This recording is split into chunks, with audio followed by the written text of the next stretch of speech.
Assalamualaikum warahmatullahi wabarakatuh. Salam sejahtera untuk kita semua. Perkenalkan, saya Muhammad Rizky Wijaya, SEMAK,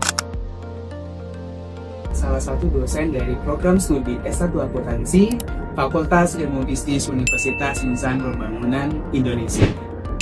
Saat ini saya sudah mengikuti proses sertifikasi dosen tahun 2026 sebagai bentuk komitmen saya dalam meningkatkan kualitas dan juga profesionalisme sebagai dosen, khususnya dalam menjalankan tridharma perguruan tinggi, yaitu dalam bidang pengajaran, penelitian, dan juga pengabdian pada masyarakat. Melalui proses sertifikasi dosen ini, saya berharap dapat terus mengembangkan diri sebagai pendidik profesional yang mampu memberikan kontribusi positif bagi dunia pendidikan dan juga perguruan tinggi yang ada di Indonesia. Video ini dibuat sebagai bentuk pernyataan diri dalam menunjukkan pelaksanaan tridharma perguruan tinggi melalui wujud kerja tridharma perguruan tinggi atau PDD UKTPT. Pada kesempatan kali ini saya akan memaparkan mata kuliah yang saya ampu, yaitu Zahir Accounting. Mata kuliah Zahir Accounting merupakan mata kuliah yang ada pada program studi S1 Akuntansi dengan bobot 3 SKS. Dilaksanakan pada periode akademik tahun ajaran 2025-2026, serta merupakan mata kuliah praktikum wajib bagi mahasiswa. Mata kuliah ini dirancang untuk memberikan kemampuan kepada mahasiswa dalam memahami dan menerapkan sistem informasi akuntansi berbasis teknologi melalui penggunaan software Zahir Accounting. Mulai dari proses pencatatan transaksi, pengolahan data keuangan, sampai menghasilkan laporan keuangan yang dapat dijadikan sebagai alat analisis untuk kebutuhan bisnis perusahaan. Dalam video ini, saya akan menjelaskan beberapa bagian utama dalam pelaksanaan pembelajaran, yaitu pertama, deskripsi mata kuliah, kemudian yang kedua adalah capaian pembelajaran mata kuliah, 3, media pembelajaran, 4, materi pembelajaran, 5, sistem penilaian. Baiklah, saya akan memaparkan tahapan yang pertama dalam video pembelajaran pada kesempatan kali ini. Yang pertama yaitu deskripsi dari mata kuliah.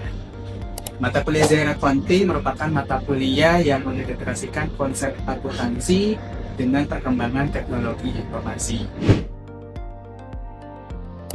Pada mata kuliah ini, mahasiswa tidak hanya mempelajari bagaimana mencatat transaksi secara manual, tapi juga memahami bagaimana proses akuntansi dilakukan menggunakan sistem. Pembelajaran dimulai dari proses pembuatan database perusahaan, baik itu perusahaan jasa maupun perusahaan dagang, kemudian pengaturan data awal, penginputan transaksi keuangan, pengelolaan modul persediaan, pembelian, penjualan, kas dan bank, buku besar, hingga menghasilkan laporan keuangan yang dapat dianalisis untuk kebutuhan perusahaan. Melalui mata kuliah ini, mahasiswa diharapkan memiliki kemampuan teknis dalam menggunakan software akuntansi sekaligus memahami konsep akuntansi yang mendasari setiap proses akuntansi. Step berikutnya yang akan saya paparkan adalah capaian pembelajaran mata kuliah. Capaian pembelajaran mata kuliah Zahir Accounting disusun agar mahasiswa mampu mencapai beberapa kompetensi utama. Yang pertama, mahasiswa mampu memahami konsep sistem informasi akuntansi serta memahami peran software akuntansi dalam pengelolaan data keuangan. Kedua, mahasiswa mampu mengoperasikan Zahir Accounting dalam melakukan pencatatan transaksi, mulai dari transaksi kas dan bank, pembelian, penjualan, persediaan, sampai dengan penyusunan laporan keuangan. Yang ketiga, mahasiswa mampu menyelesaikan studi kasus akuntansi menggunakan aplikasi dan melakukan evaluasi terhadap laporan keuangan yang dihasilkan oleh sistem. 4. Mahasiswa mampu bekerja secara individu maupun kelompok, melakukan presentasi, serta menunjukkan kemampuan komunikasi dan profesionalisme dalam menyelesaikan proyek akuntansi berbasis teknologi. Tahapan yang ketiga adalah media pembelajaran. Dalam mendukung proses pembelajaran, saya menggunakan beberapa media pembelajaran, yaitu yang pertama adalah software dari Zaya Accounting itu sendiri sebagai media utama dalam mata kuliah ini. Dua, LCD dan proyektor ya untuk demonstrasi dalam penggunaan aplikasi Zapier. Kemudian yang ketiga adalah Zoom meeting apabila diperlukan dalam media pembelajaran tambahan berikutnya. Tahapan yang keempat adalah materi pembelajaran. Materi pembelajaran disusun bertahap sesuai dengan capaian pembelajaran. Pada tahap awal, mahasiswa mempelajari konsep dan juga dasar dari sistem informasi akuntansi, komponen sistem, serta peran software akuntansi. Selanjutnya, mahasiswa mempelajari penggunaan Zaya Accounting melalui pembuatan database perusahaan jasa, pengaturan akun, serta input transaksi. Mahasiswa kemudian melakukan praktik transaksi kas dan bank, pendapatan jasa, beban operasional, piutang, utang, sampai menghasilkan laporan keuangan perusahaan jasa. Pada tahap berikutnya, mahasiswa mempelajari perusahaan dagang, yaitu mulai dari pengaturan persediaan, transaksi pembelian, penjualan, retur, kartu stok, perhitungan harga pokok penjualan, hingga penyusunan laporan perusahaan dagang. Pada akhir pembelajaran, diberikan studi kasus dan proyek untuk menerapkan seluruh proses siklus akuntansi menggunakan Zapier Accounting. Tahapan pembelajaran berikutnya adalah tahapan kelima, yaitu mengenai sistem penilaian.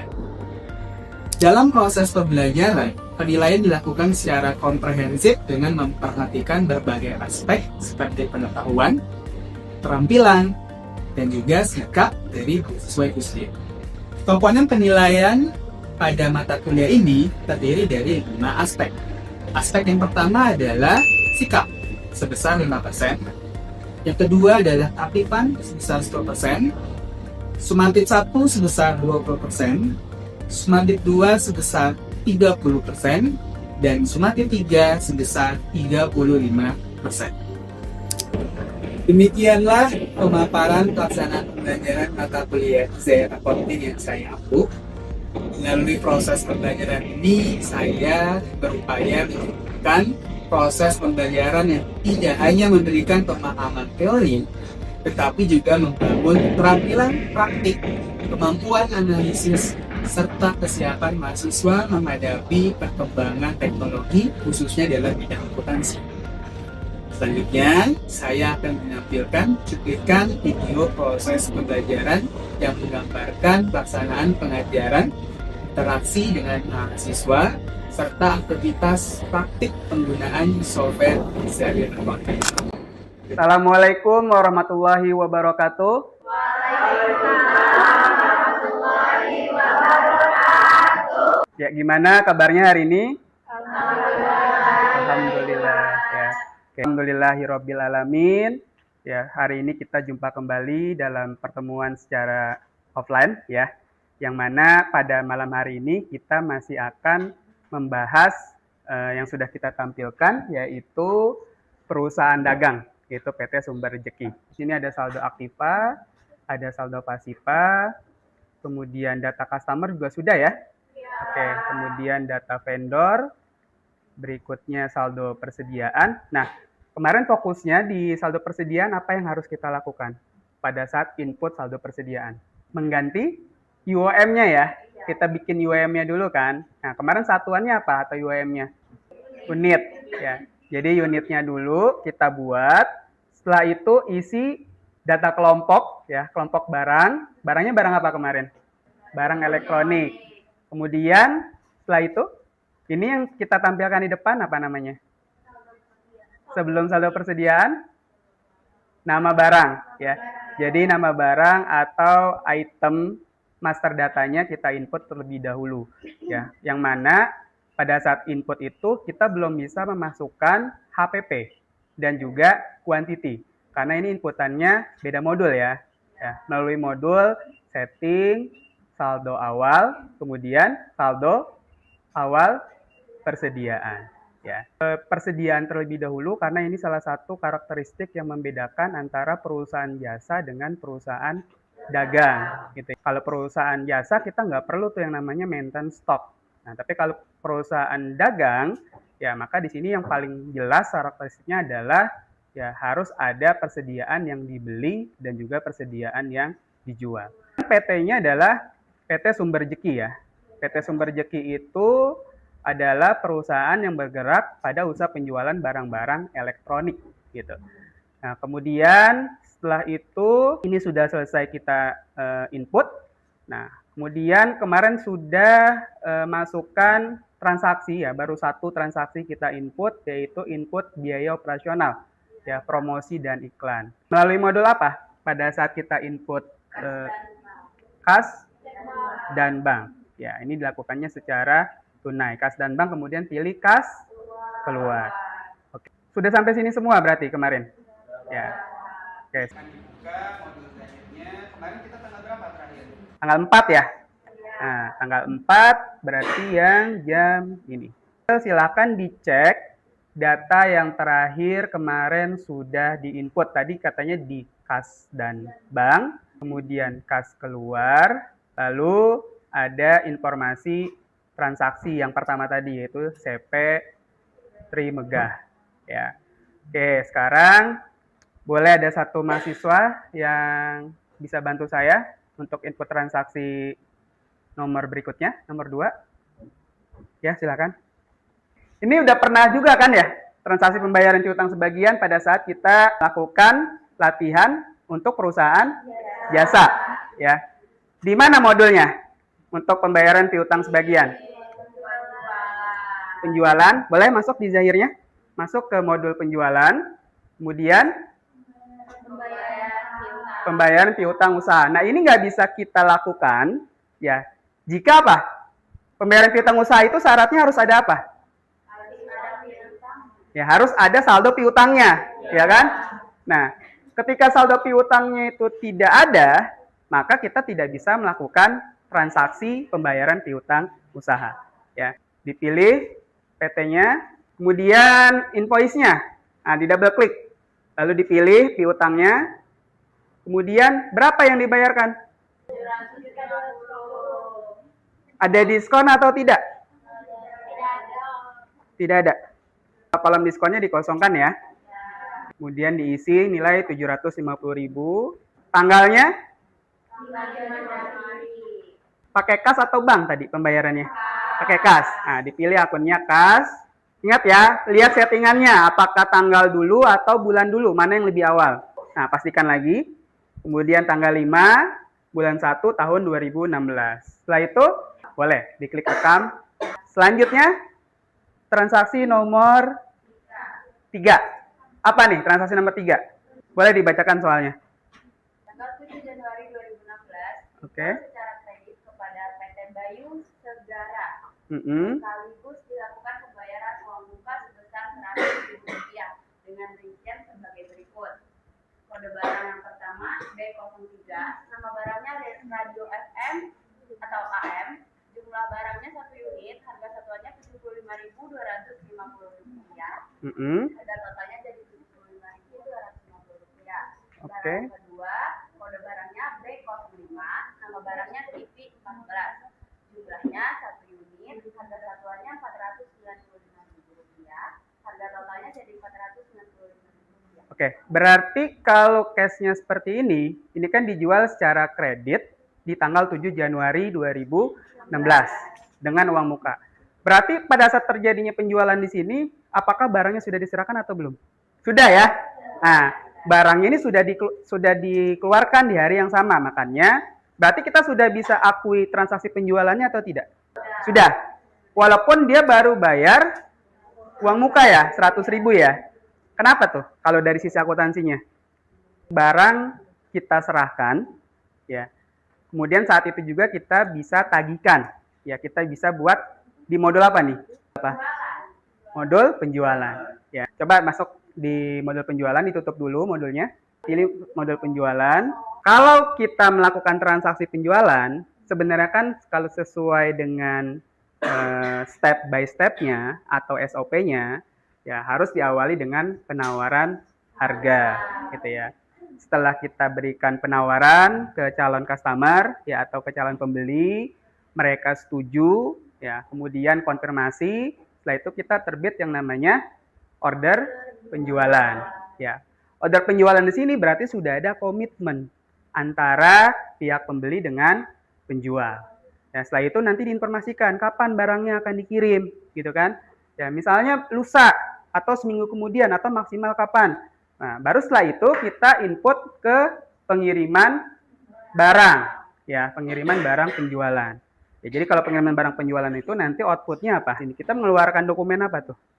Surat jalan, ya. Jadi surat jalannya nanti bisa dikeluarkan dari sini, gitu. Ini kalau step by step-nya kita lakukan, ya. Mulai dari sini, kemudian sini, lalu masuk ke pengiriman barang.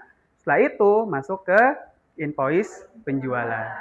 Pada saat kita tarik invoice penjualan, faktur, ya, atau invoice tadi gitu kan? Ya. Outputnya adalah faktur atau invoice, gitu. Pada saat kita mau input transaksi yang tadi, ya, dan misalnya step dari awal ini mau kita lewatkan, ya, atau kita bypass, maka kita inputnya melalui modul invoice penjualan. Ya, jadi tidak perlu melalui uang muka. Ya, nanti di sini boleh diklik invoice penjualan. Ya, tadi kan infonya kalau kita input invoice penjualan, outputnya adalah faktur atau invoice. Karena kita bukan perusahaan jasa, ya, melainkan perusahaan dagang, maka jasanya tidak di checklist. Berikutnya boleh dipilih nama barangnya atau kode barangnya. Ya, di double klik. Jual apa? Radio. Boleh dipilih. Radio. Kemudian, apakah dia dikenakan pajak? Kalau iya, maka kita pilih. Ya, diklik. Pilih VIT. Yang sudah, boleh direkam. Tanggalnya jangan lupa diganti. Ya, ingat nanti di situ ada transaksi dengan uang muka. Nah, di sini ada transaksi dengan uang muka. Pastikan nilainya sama ya, saldo utangnya 527.000 sekian. Next, transaksi nomor berapa? Nomor 4 itu apa? Boleh dibacakan soalnya. Pembelian kredit dengan biaya pengiriman tanggal 11 Januari 2016 dibeli secara kredit sejumlah barang elektronik dari PT Lancar Jaya dengan rincian sebagai berikut. Coba masuk ke jahirnya. Nah, ini pun sama ya, seperti modul penjualan tadi. Cuman sekarang posisi kita sebagai pihak pembeli. Pertama dimulai dari apa nih? Modul apa? Permintaan? Permintaan barang. Ya, yang minta siapa biasanya barang? Divisi-divisi lain yang membutuhkan barang, nanti dia input ya atau buat form, namanya form permintaan barang. Setelah itu, permintaan penawaran harga. Jadi ini yang lawan dari transaksi penjualan tadi. Kalau permintaan penawaran harga berarti kita nih yang aktif minta dulu nih, sebelumnya barangnya belum pernah kita beli atau sudah pernah kita beli tapi kita minta update harganya gitu. Kita kirimlah permintaan ke siapa? Supplier, ya kan? Ya, ke supplier lawan transaksi supaya nanti dia buatkan yang namanya tadi penawaran harga. Kalau sudah, kita input di order pembelian. Nah, ini berarti sudah ada kesepakatan nih, deal, sudah ada komitmen antara kita dengan supplier ya, mengenai term payment-nya, kemudian kuantitinya, barangnya, ya, dan lain sebagainya sudah dicantumkan di dalam PO tersebut. Sudah sampai sini? Sudah. Sampai sini ada yang mau ditanyakan? Silakan. Oke, silakan. Tadi kan kita bahas transaksi input PPN sama exclude PPN kan Pak? Iya. Terus yang kita input tadi itu Bapak bilang exclude PPN. Iya. Tapi kita nggak mengotak-atik gitu. Yang pertama juga include PPN. Exclude maksudnya. Iya. Yang dirubah itu nanti dilihat konteksnya dulu, ya. Kita lihat konteksnya. Pertama lihat di soalnya dulu.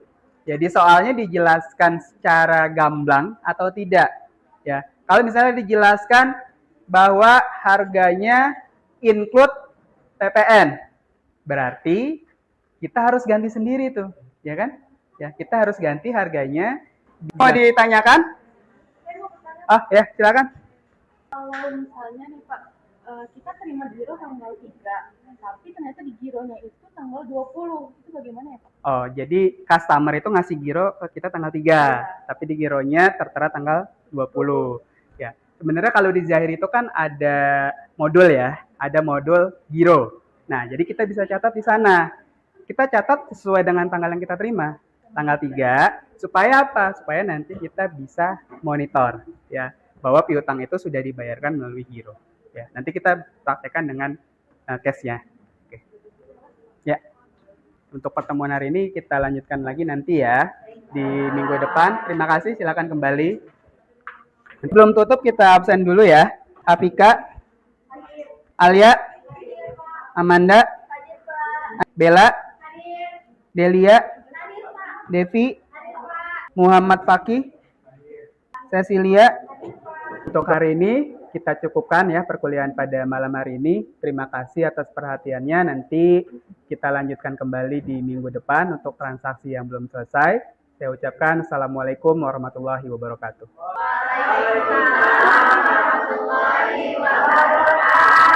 Terima kasih atas perhatian yang diberikan.